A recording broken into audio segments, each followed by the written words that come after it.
You may not realize just how significant celebration is to God. It might seem strange that so many of the laws in the Old Testament, they focused on regularly feasting and celebrating, but that's because God knew just how often his people would forget all of the good things that he did for them. But how great is how he chose partying as the primary way to remind them of the freedom that he had given them. As a disciple of Jesus, celebration is the active and communal response to acknowledging God's goodness in our lives and in the lives of others.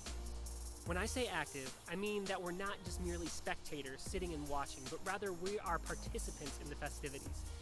And by communal, I mean that it happens in community.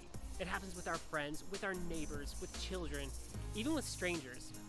I believe the best celebrations happen where everybody has a seat at the table.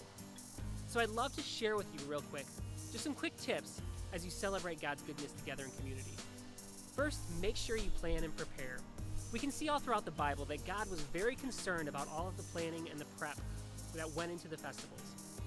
He describes in great detail how the festivals should be done. So if you're celebrating something, you don't have to go crazy, but do the work that's required to make it the best it could possibly be.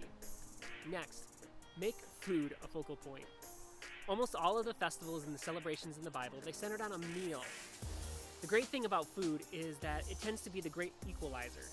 No matter where we rank on the socioeconomic ladder, every single one of us, we need food to survive.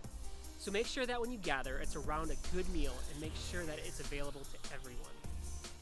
Next, make a habit out of celebrating.